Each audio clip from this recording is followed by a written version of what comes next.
Hello, xin chào tất cả mọi người. Chào mừng mọi người đã đến với kênh của mình Viva Rosé.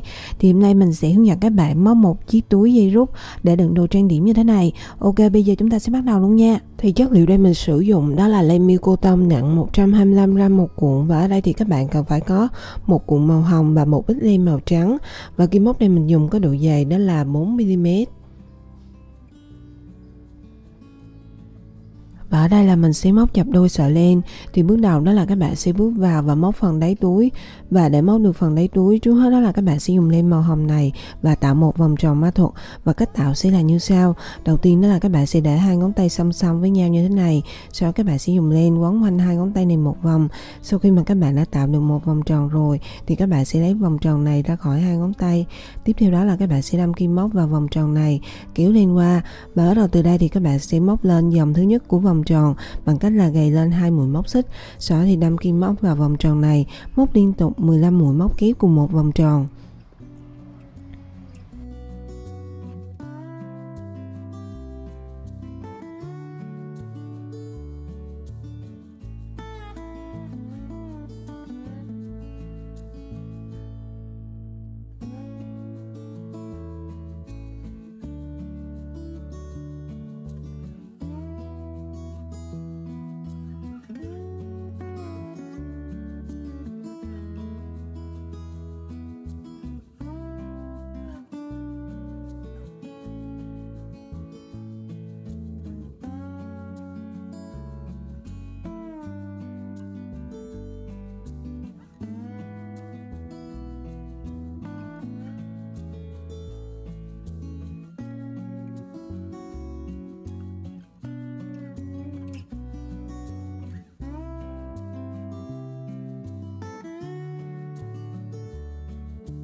Bước tiếp theo, để cho cái hình tròn này trở nên khép kín thì các bạn sẽ cầm cái sợi len ở ngoài cùng này, sau đó thì kéo lại cho thật chặt.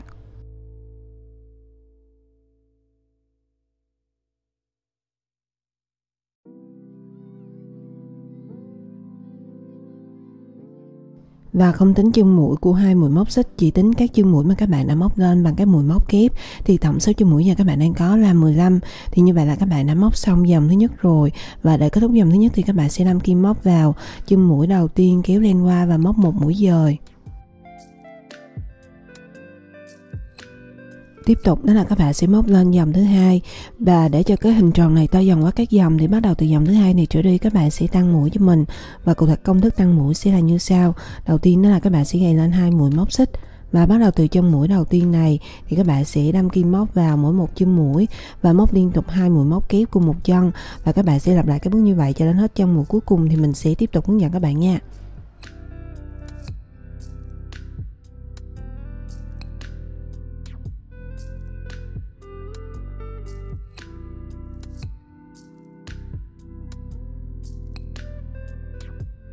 Sau khi mà các bạn đã móc xong dòng thứ hai rồi thì tổng số chân mũi giờ các bạn đang có là 30. Và để kết thúc dòng thứ hai thì các bạn sẽ đâm kim móc vào chân mũi đầu tiên và móc một mũi dời. Tiếp tục đó là các bạn sẽ móc lên dòng thứ ba và công thức tăng mũi cho dòng thứ ba sẽ là như sau. Đầu tiên đó là các bạn sẽ gầy lên 2 mũi móc xích. Sau đó các bạn sẽ chia các chân mũi của dòng thứ ba này thành từng cụm và mỗi cụm là gồm có 2 chân mũi, 1 và 2, 1 và 2. Thì với chân mũi thứ nhất thì các bạn sẽ móc một mũi móc kép trên một chân mũi và với chân mũi thứ hai thì các bạn sẽ móc liên tục 2 mũi móc kép cùng một chân và các bạn sẽ lặp lại công thức tăng mũi như vậy cho đến hết dòng thứ ba thì mình sẽ tiếp tục hướng dẫn các bạn nha.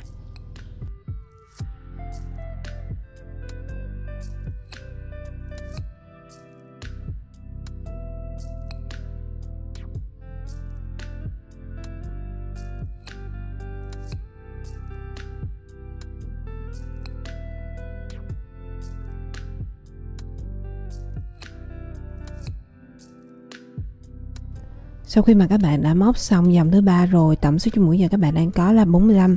Và để kết thúc dòng thứ ba thì các bạn sẽ đâm kim móc vào chân mũi đầu tiên và móc một mũi dời. Và sau khi mà các bạn đã móc xong dòng thứ ba rồi thì các bạn đã móc xong phần đáy túi. Bước tiếp theo, bắt đầu từ dòng thứ tư trở đi thì các bạn sẽ chuyển qua móc phần thân túi.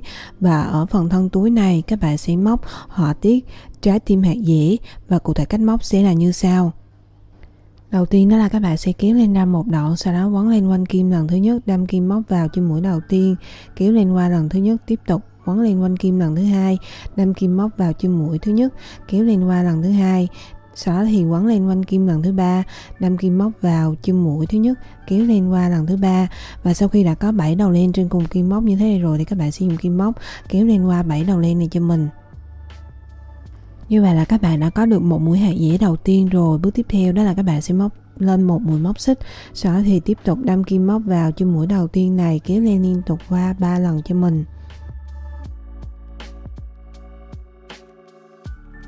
Sau khi đã có 7 đầu len trên cùng kim móc như thế này rồi thì các bạn sẽ dùng kim móc kéo lên qua 7 đầu len này cho mình.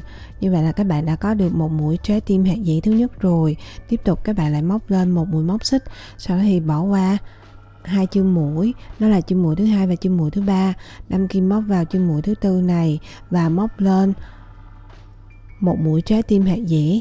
Và cách móc mũi hạt dẻ sẽ tương tự giống như là mũi hạt dẻ thứ hai mình đã hướng dẫn.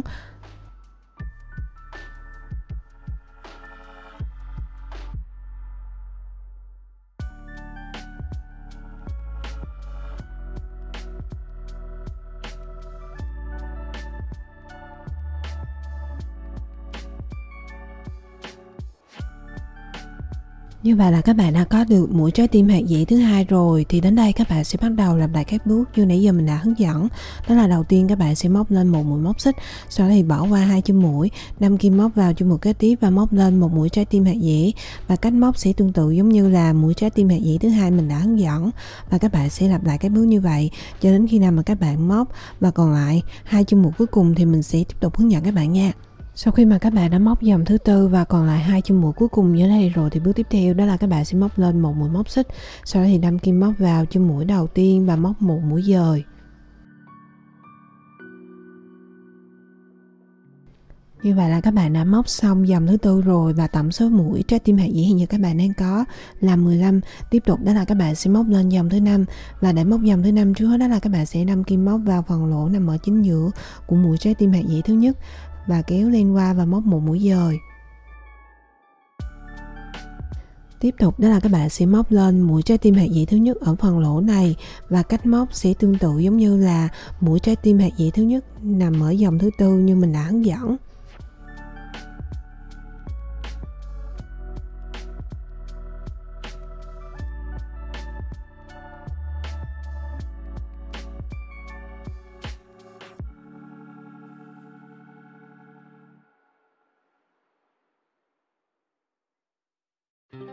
Sau khi mà các bạn đã móc xong mũi trái tim hạt dẻ thứ nhất rồi, bước tiếp theo đó là các bạn sẽ móc lên một mũi móc xích, sau đó thì đâm kim móc vào phần lỗ nằm ở chính giữa của mũi trái tim hạt dẻ thứ hai là nằm ở đây và móc lên một mũi trái tim hạt dẻ. Và cách móc sẽ tương tự giống như là mũi trái tim hạt dẻ thứ hai thuộc dòng thứ tư như mình đã hướng dẫn.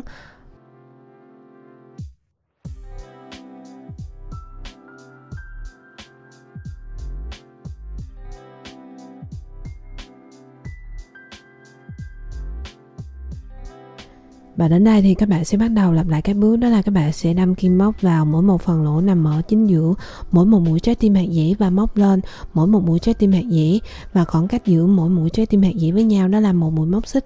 Và các bạn sẽ lặp lại các bước như vậy cho đến hết mũi trái tim hạt dẻ cuối cùng là nằm ở đây thì mình sẽ tiếp tục hướng dẫn các bạn nha. Sau khi mà các bạn đã móc đến hết mũi trái tim hạt dẻ cuối cùng rồi, bước tiếp theo đó là các bạn sẽ móc lên một mũi móc xích, sau đó thì đâm kim móc vào chân mũi đầu tiên và móc một mũi dời.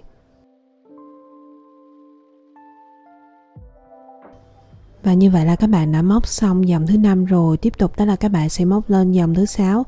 Và bắt đầu từ dòng thứ 6 này trở đây thì các bạn sẽ lặp lại các bước tương tự giống như là dòng thứ 5 mình đã hướng dẫn. Và tổng số mũi trái tim hạt dẻ sau khi mà các bạn móc xong cho mỗi dòng sẽ luôn được giữ nguyên là 15 mũi trái tim hạt dẻ.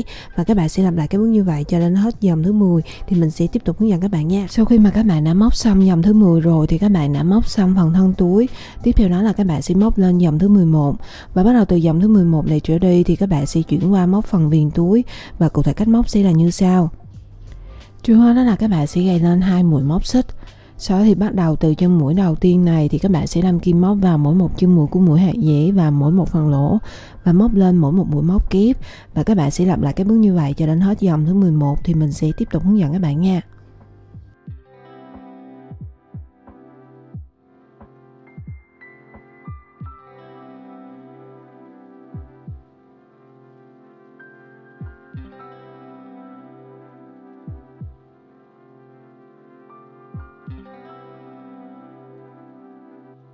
Sau khi mà các bạn đã móc xong dòng thứ 11 rồi, tổng số chân mũi giờ các bạn đang có là 60. Và để kết thúc dòng thứ 11 thì các bạn sẽ đâm kim móc vào chân mũi đầu tiên và móc một mũi dời. Tiếp tục đó là các bạn sẽ móc lên dòng thứ 12. Và để móc dòng thứ 12 trước hết đó là các bạn sẽ gài lên một mũi móc xích. Sau đó thì các bạn sẽ đâm kim móc vào chân mũi đầu tiên và móc lên một mũi móc đơn chữ X. Và để móc mũi móc đơn chữ X trước hết đó là các bạn sẽ để kim móc nằm ở phía trên sợi len như thế này. Sau đó thì kéo sợi len qua và móc lên một mũi móc đơn. Thì như vậy là các bạn đã có được một mũi móc đơn chữ X đầu tiên rồi. Và đến đây thì các bạn sẽ bắt đầu lặp lại các bước, đó là các bạn sẽ đâm kim móc vào mỗi một chân mũi và móc lên mỗi một mũi móc đơn chữ X cho đến hết dòng thứ 12. Và sau khi mà các bạn đã móc xong dòng thứ 12 rồi thì các bạn sẽ kết mũi lại. Và cách kết mũi sẽ tương tự giống như là dòng thứ 11 mình đã hướng dẫn. Và sau khi mà các bạn đã móc xong dòng thứ 12 rồi, tiếp tục đó là các bạn sẽ móc lên dòng thứ 13. Và cách móc dòng thứ 13 sẽ tương tự giống như là dòng thứ 12 mình đã hướng dẫn. Và mình sẽ gặp lại các bạn sau khi mà các bạn đã móc xong dòng thứ 13 nha.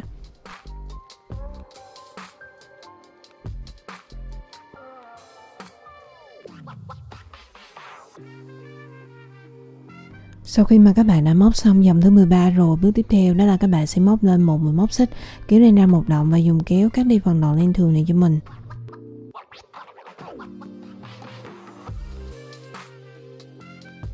Bước tiếp theo đó là các bạn sẽ chuyển qua móc hai phần dây rút. Và đầu tiên đó là mình sẽ hướng dẫn các bạn móc phần dây rút thứ nhất trước nha.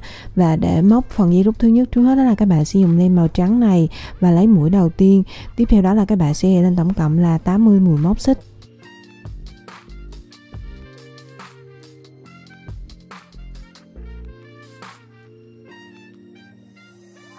Sau khi mà các bạn đã gài lên đủ 80 mũi móc xích rồi, bước tiếp theo đó là các bạn sẽ kết mũi lại cho mình.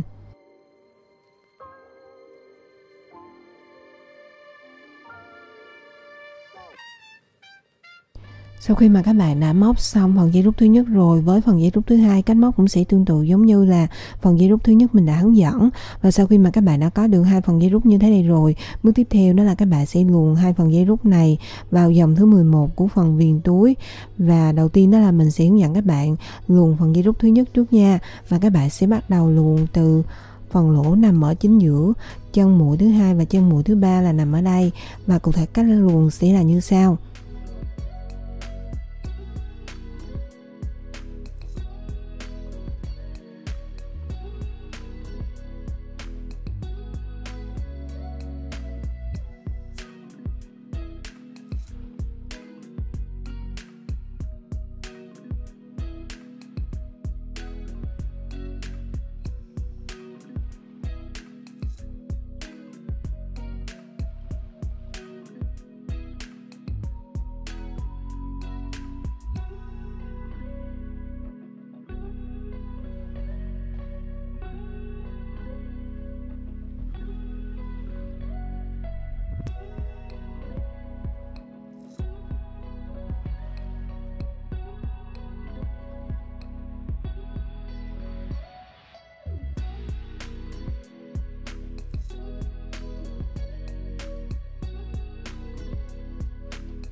Tiếp tục với phần dây rút thứ hai, cách luồn sẽ tương tự giống như là phần dây rút thứ nhất mình đã hướng dẫn. Mà nó chỉ khác một chỗ là các bạn sẽ bắt đầu luồn từ phần lỗ nằm ở chính giữa mũi móc kép thứ 32 và mũi móc kép thứ 33 là nằm ở đây.